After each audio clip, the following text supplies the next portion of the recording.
Well, now we are shifting our focus to the Russia-Ukraine war, where the situation is intensifying day by day. Russia sent a barrage of missiles targeting power and gas infrastructure in major cities of Ukraine, including Kyiv, on Saturday. Now, this is the third time in the last 4 days that Russia has launched airstrikes on Ukraine. No deaths or injuries were reported after the entire incident. Meanwhile, one of the missiles launched by Russia entered the airspace of Poland, prompting the NATO members to activate F-16 fighter jets. Now, Poland demanded explanation from Russia over the violation of its airspace. Remember, the airstrike comes at a time when Russia is mourning 150 victims of ISIS attack on Moscow Mall and has blamed Ukraine for providing an escape window to the attackers.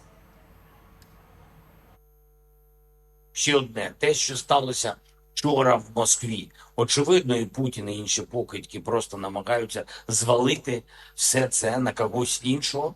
У них завжди однакові методи, це вже було, і підірвані будинки були, і розстріли, і вибухи, і завжди вони звинувачують інших.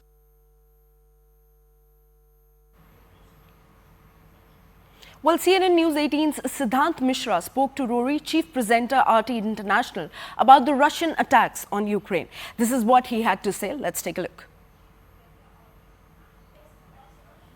The death toll and perhaps what is the situation aftermath this terror attack, as far as the investigation in this matter is concerned, and also the rescue operations, and lot of volunteers are also involved on ground. Talk to us a little bit about that.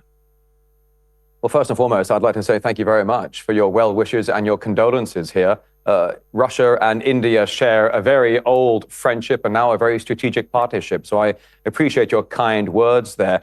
Latest death toll numbers are 133 fatalities from Friday's terrorist attack at the Crocus City Hall here in Moscow. Well over 100 are still hospitalized. So officials are sadly expecting the death toll to rise. Meantime, the rescue operation now is more of a recovery operation. You've probably seen the scale of destruction of the Crocus Concert Hall. The roof has totally collapsed. It's a burnt-out shell on the inside. Rescue officials say that now the mission is that of recovery because there could be still victims under the debris of the roof. They're also saying that some of the victims are very hard to identify. It's now, in some areas of the former Crocus Music Hall, it's just body parts now mixed in with the debris of the roof. Okay. Sir, also would like to understand from you on the investigation part, because we heard what President Putin yesterday said in his address. I would like to highlight, and perhaps if you could share more details about the investigation part. Who are these people? Where do they belong to? Because in fact, the Ukraine angle is also something which is appearing in many reports that they were trying to escape towards the Ukrainian borders, and some of them were in fact arrested from the Ukrainian borders. They have connections in Ukraine. Talk to us a little bit about that. Yeah, precisely. You're absolutely right. So they were caught fleeing towards the Ukrainian border. Yes, again, you're right. They had contacts at a certain small part of the border, contacts who were waiting to help them get away from Russia into the sovereign territory of Ukraine. So yes, they were fleeing to Ukraine. Yes, they had people on the border of Ukraine who were standing by to give them safe passage or safe haven into Ukraine. Now, what do we know about the gunmen so far? As you have rightly said, the investigation is still in its early stages. We have had confessions from some of the gunmen. Were they under duress? Perhaps they were.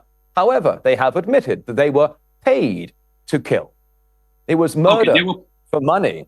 They were paid to kill. One of them has admitted that he was offered at least $5,000. He only received half of it as a down payment. He doesn't know if he received the rest of it because he lost the bank card in the clothes that he threw away when he was fleeing the crime scene.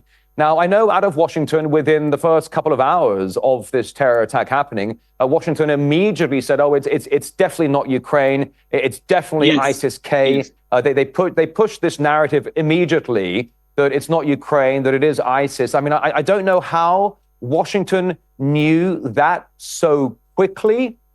I do know that Washington contacted Moscow on March the 7th, and Washington said, beware, there is a terror attack that is going to be targeting Moscow. But that's all the information we're willing to hand over right now. According to the Russian FSB, they were told there's an attack.